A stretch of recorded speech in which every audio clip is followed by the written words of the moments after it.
The world saw a smiling Prince George. Camilla saw a future where her family had no place. She wasn't told, and that silence spoke volumes. The announcement came like any other piece of royal news, polished, well-timed, and wrapped in ceremonial grandeur. Prince George, the young heir to the throne, was bestowed with a historic honorary title that had long symbolized leadership within the monarchy. Cameras flashed, headlines rolled out, and across the nation, royal enthusiasts rejoiced at the charming image of the future king stepping into the limelight. It was the kind of public moment the palace orchestrated with precision, an image of tradition preserved and the Windsor bloodline reaffirmed. But for Queen Camilla, watching from behind closed doors, that same announcement hit with the force of a betrayal. She hadn't been informed beforehand. There were no private briefings, no subtle hints dropped in passing. She read about the honor bestowed on George just like the public did through a press release. For someone who had climbed her way up through decades of scorn, scrutiny, and scandal, being blindsided in this way was more than oversight. It was a message, one not delivered in words, but in omission. Her family, her blood, was not considered, not even worthy of discussion. Camilla had spent years perfecting the royal image expected of her: graceful, controlled, supportive. She played her role so well, many forgot the woman beneath the crown. But in that moment, as she read the release, that carefully maintained composure cracked. It wasn't about jealousy. She didn't begrudge George his moment. It was about what wasn't said, about who wasn't mentioned. Her grandson, Freddie Parker Bowles, wasn't even a footnote in the royal narrative. Despite her quiet efforts, despite his presence at events and his polished demeanor, he had been completely erased from the future being celebrated. And while the world saw progression, a young prince stepping forward, Camilla saw regression. She saw a monarchy retreating back into bloodline exclusivity, a fortress rebuilt around names like Windsor and Cambridge, with no room for those who married indeed or stood just outside. She saw the walls closing in again. There was no public reaction, no statement, no sign of disapproval. Camilla smiled politely at engagements that followed, exchanged pleasantries, and waved to crowds as expected. But behind her eyes, something had shifted. Her silence wasn't dignity, it was devastation. A quiet, internal collapse masked by the poise of royalty. Because to her, that title represented more than tradition, it represented belonging. And for the first time in years, Camilla realized that no matter how high she had climbed, no matter how long she had endured, the doors of royal legacy would always remain shut to the people she loved most. But what the public didn't see was the silent war that began behind palace walls. She didn't cry out or fight back. She froze, realizing this time it wasn't about public hate, but the quiet erasure of her bloodline. For decades, Queen Camilla had walked a road paved with judgment. She had weathered more public backlash than most would ever survive. The woman, once branded the destroyer of fairy tale royalty, the mistress who fractured the image of Princess Diana's perfect marriage, had clawed her way from villain to consort. She endured the tabloid slaughter, the sneers from crowds, the whispered condemnations in palace corridors, and somehow, through sheer resilience, she transformed that narrative. She didn't demand affection, she earned tolerance, perhaps even respect. But what no one saw coming was that the wound that would cut the deepest would be dealt not by the public, but by the very family she thought she'd secured a place within. When Prince George's title was announced, the blow didn't hit Camilla because it was undeserved. She admired the boy, loved him even. It wasn't about jealousy. It was about something far more intimate, far more painful recognition. The title wasn't just a ceremony, it was a signal, a statement to the world and to the institution. This is who matters. And by omission, this is who doesn't. Her grandson, Freddie Parker Bowles, didn't even warrant a mention. After years of carefully nudging him into the royal orbit, Camilla watched it all dissolve under a single headline. This time, the silence wasn't coming from the press or the people. It came from inside, from within the monarchy she had fought to join. The exclusion wasn't fueled by scandal or public disapproval, it was systemic, deliberate, almost clinical, and that made it all the more devastating. It was the unspoken rule that had hovered in the background of every royal event, every photo op, every carefully staged dinner. You may have earned your seat beside the king, but your family did not. Camilla's reaction wasn't loud. There were no outbursts, no scenes, just a chilling stillness that swept through Clarence's house. She cleared her calendar, skipped appearances. Aides whispered about her absence in hushed tones. Her presence, once steady and composed, began to flicker. Behind closed doors, she pulled away. She wasn't mourning a title, she was grieving the slow death of a dream she had dared to believe in. A dream that one day her grandchildren might not wear the crown, but at least stand near it. The fracture widened when she finally confronted Charles. It wasn't theatrical, just one question, asked in a voice barely above a whisper. Did you even try? And in that question lived years of sacrifice, compromise, and loyalty. She didn't need him to win the battle. She just needed to know he had fought it. But his response, gentle and diplomatic, told her everything. The monarchy had made its choice, and it hadn't included her family. And at the center of her heartbreak stood one name the palace refused to utter. He never asked for a crown, only a place. But Freddie's name vanished the moment the palace made its choice. And Camilla felt every cut. Freddie Parker Bowles wasn't raised for royal spotlight. He didn't grow up in gilded halls or under the constant gaze of history. But he carried something else, a presence. Quiet, respectful, and effortlessly composed. Freddie became a familiar face in the background of royal engagements. Not by chance. Camilla had spent years carefully placing him where it mattered most. He wasn't forced into the limelight, but gently guided near it. A seat here, a photo there, a mention in a palace circular. It wasn't a campaign, it was a prayer. That, maybe, one day, her grandson might be allowed to stand, if not beside the crown, then close enough to be counted.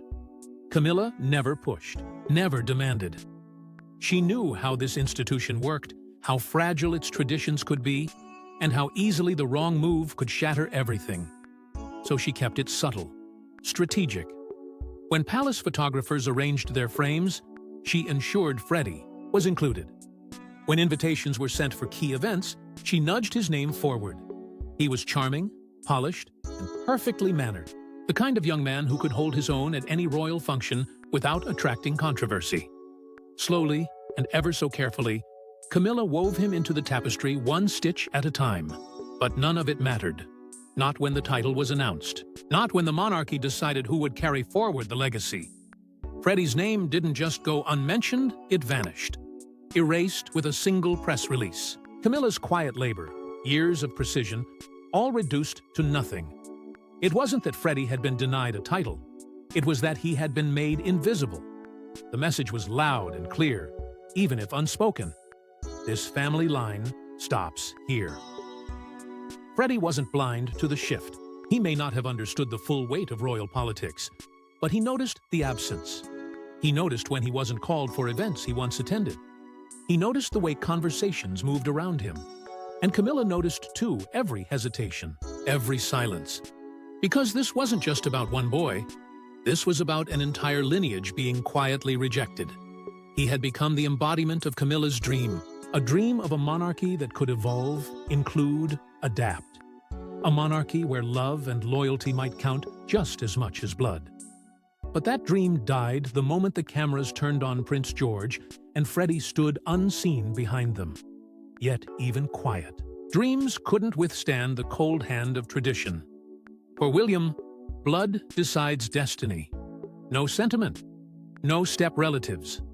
The title was, for George Freddie didn't even enter the conversation. Behind the charm and carefully curated public image, Prince William has always been a man of discipline, a monarch in waiting shaped not by whim, but by obligation. From childhood, he was reminded that the crown he would one day wear wasn't just a symbol, it was a burden. And in that world, everything must be clear, controlled, and absolutely unquestionable. So when it came time to assign a ceremonial honor, Representing the future of the monarchy, William didn't hesitate. There was no deliberation, no compromise, and certainly no room for debate. It would go to Prince George, the blood heir, and that meant Freddie Parker Bowles, despite his growing presence in the background, was never even considered. To William, this wasn't about cruelty. It wasn't even about Camilla. It was about the crown and the sacred duty of protecting its lineage from dilution, confusion, or even perception of favoritism. He believed in a monarchy that was streamlined and sharp, where titles were not handed out in gestures of affection but earned through bloodline alone. In his view, a blended family had no place in defining royal legacy, not because they were lesser, but because they were not born into it. And so, Freddie, no matter how composed, how loyal, how royal he appeared, was quietly excluded from the equation. Not because William disliked him, but because he didn't matter in the blueprint that had been meticulously drawn for the monarchy's future. A blueprint where every line was marked by blood, not bonds. It was a cold calculation, but a strategic one. William had seen what sentimentality could do to the royal image. He had lived through scandals, watched the monarchy's reputation rise and fall with every misstep. He wasn't going to risk blurring the lines, not for anyone, especially not for a step-grandchild, no matter how close or beloved.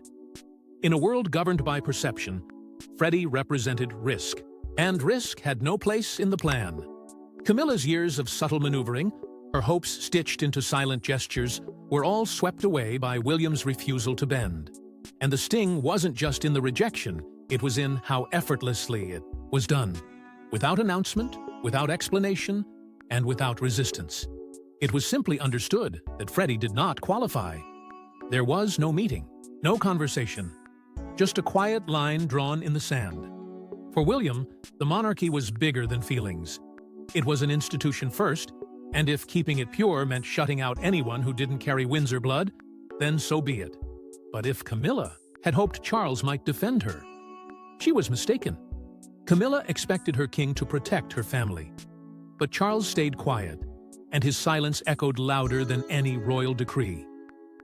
In the quiet corridors of Clarence House, Camilla waited not for a reversal of the decision, not even for public acknowledgement, but for something far more personal, a signal, a word, a gesture from Charles that said, "I see you, I see your pain, and I will stand beside you." But none came. The man who had once defied centuries of royal precedent to be with her now chose not to lift a single finger when it was her family's dignity on the line. Camilla had known what the crown required of them. She had paid its price in full. She had endured scandal, tolerated shame, and transformed herself from mistress to monarch. And she had done it all with one quiet hope tucked deep inside, that Charles, if no one else, would honor her sacrifices by protecting what mattered most to her. But instead, when William made his decision final, Charles didn't push back. He didn't protest. He didn't even ask the question Camilla herself had whispered days earlier. Why not Freddie? To the world, it looked like business as usual. A proud king, aligning with the future of the crown, stepping into his duty with wisdom and restraint. But behind the scenes, it felt like abandonment. And for Camilla, it wasn't the exclusion that cut deepest, it was the ease with which Charles accepted it. The man who once moved heaven and earth for her now wouldn't challenge a single protocol to support the grandson she quietly fought for. Camilla didn't lash out. She didn't accuse or confront with rage. That wasn't her way anymore. Instead, the disappointment settled in slowly, like fog rolling through the halls of the palace. Their private conversations turned cold, clipped. Small talk replaced true intimacy. Charles offered comfort, soft words, vague promises, quiet reassurances that there will be other opportunities. But Camilla had heard enough. Because this wasn't about future chances. This was about what had just been lost. She had spent a lifetime navigating the brutal maze of royal acceptance. She had bent, conformed, disappeared when it served the narrative. But this moment proved the truth she had tried for so long to ignore. When it came down to it, the crown would always come first, even before her. even before her blood. Charles, in his silence, had made a choice. And it wasn't against her, but it certainly wasn't for her either. That's what made it hurt the most. He didn't slam the door, he simply refused to open it. And the deeper tragedy? Camilla's journey had never been about her alone. Camilla didn't fight for power. She fought for her family's place. But the palace never saw them as more than polite shadows. From the outside, Camilla had it all. The crown, the title, the seat beside the King of England. But behind the grandeur, behind the daily rehearsed grace and unwavering composure, lived a quieter mission, one more personal than any royal duty. Her fight was never to sit on the throne. Her battle was to earn a place not just for herself, but for her children, for her grandchildren, for the people who bore her name, but would never carry Windsor blood. Unlike others who had married into the monarchy with loud demands or scandalous ambition, Camilla played the long game. She understood the language of the crown. She didn't campaign or stir controversy. She knew better than to challenge the institution head-on. Instead, she worked from the shadows, using whispers instead of proclamations, subtle presence instead of confrontation.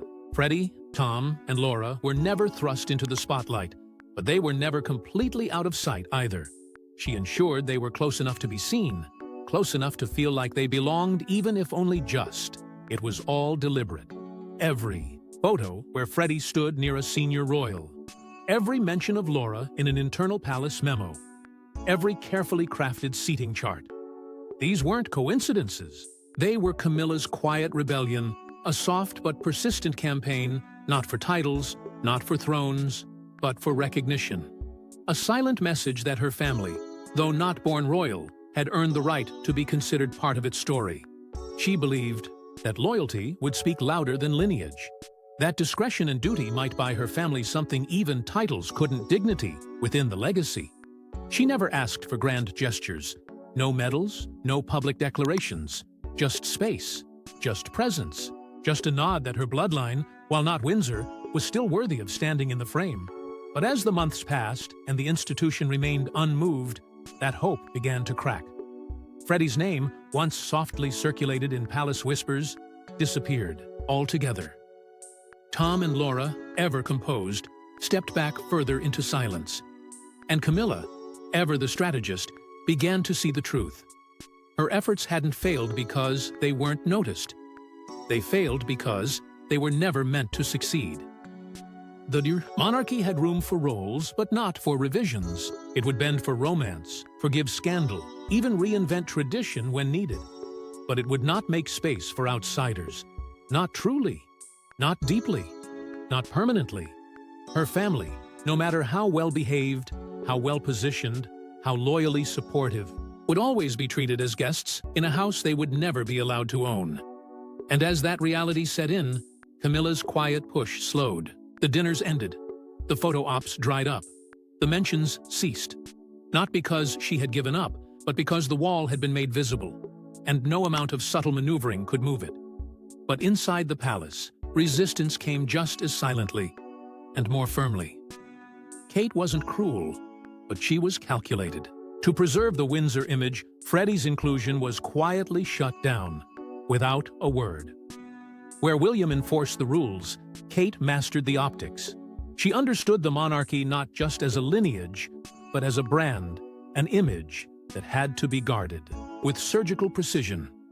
Every public smile, every headline, every photograph was a thread in the tightly woven tapestry of royal legacy. And anything, or anyone, that risked unraveling that design, no matter how beloved, was quietly pushed out of frame. Freddie Parker Bowles may have been Camilla's pride, but to Kate, he was a complication.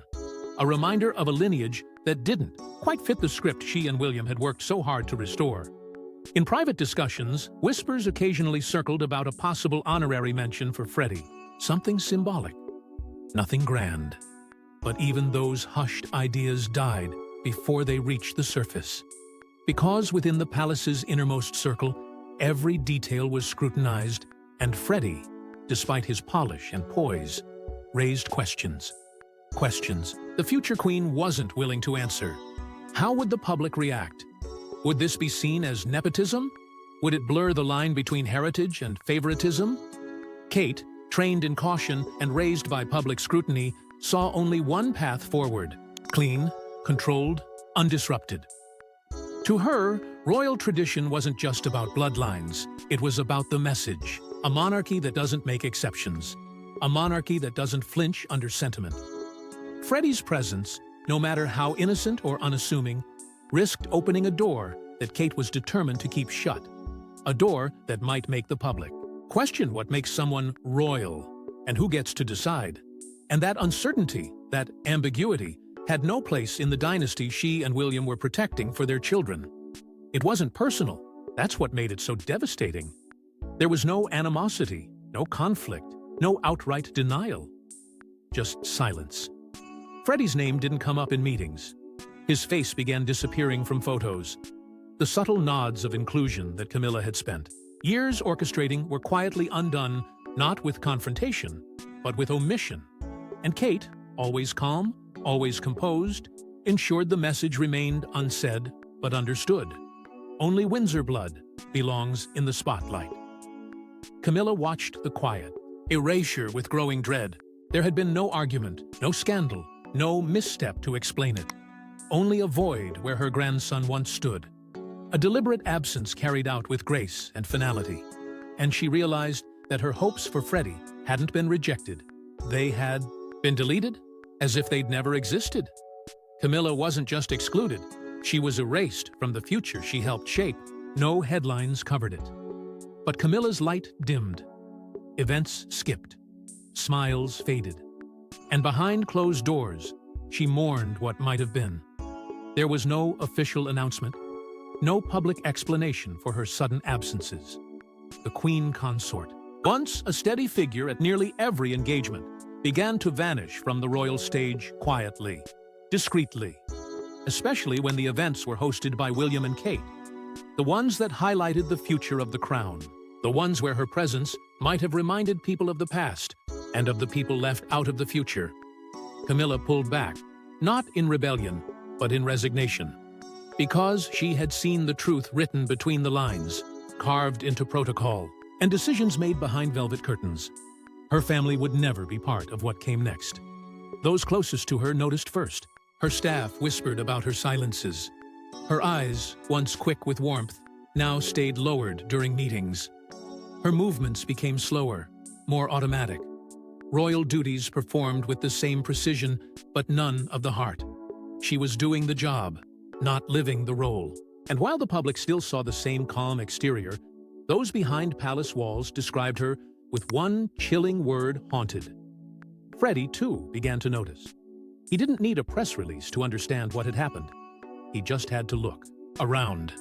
His name, once occasionally mentioned in briefings, had disappeared. His invitations dried up. His face vanished from photographs. Camilla no longer tried to position him beside senior royals. The doors that had once felt slightly ajar were now firmly shut.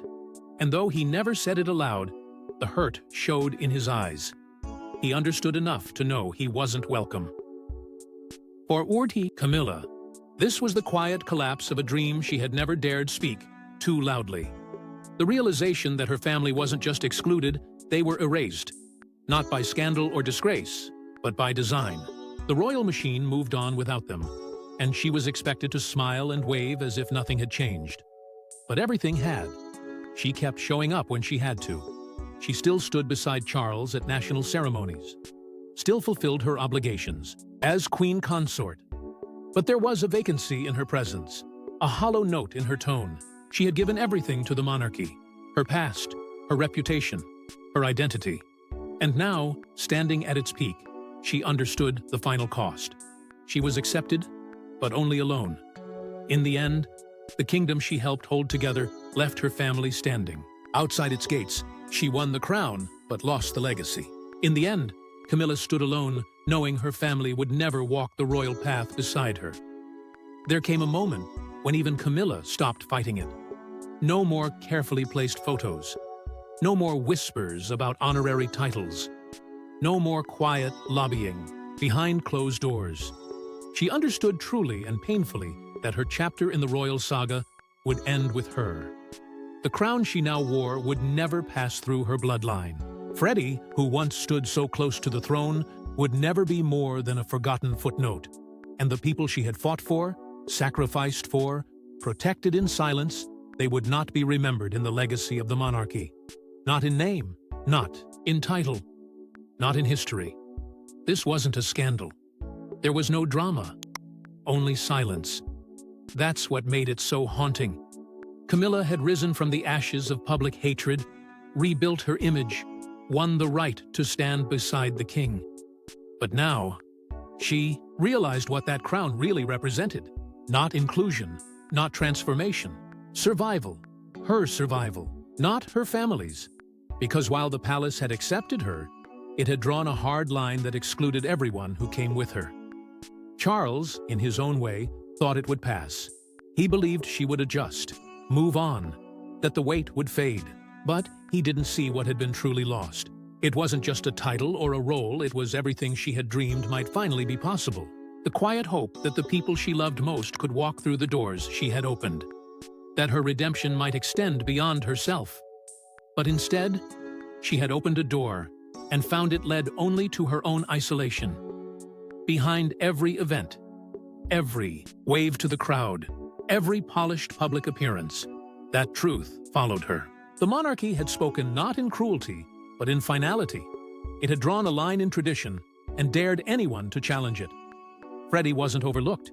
He was excluded by design. Camilla hadn't miscalculated. She had simply dared to hope. There was no formal end to her efforts. No announcement that the dream was over. Just a growing distance, a gradual fading. Freddie stopped appearing at events. Tom and Laura slipped back into quiet civilian life. And Camilla kept walking. Still the queen consort. Still beside Charles. But changed. Quieter. Heavier. Not in disgrace, but in disillusionment. The monarchy had offered her a title, but not a legacy. Not for her family. That was the final message. You can serve, you can endure, you can even wear the crown. But if you weren't born into the story, you'll never be allowed to write its next chapter. You're either part of the bloodline, or you're just passing through it. Camilla may have earned her title, but for the people she loved, the gates of the crown never opened. And now, the queen walks forward, knowing she walks alone. Drop your thoughts in the comments section. Thanks for watching, and don't forget to like and subscribe, and we will see you in the next one.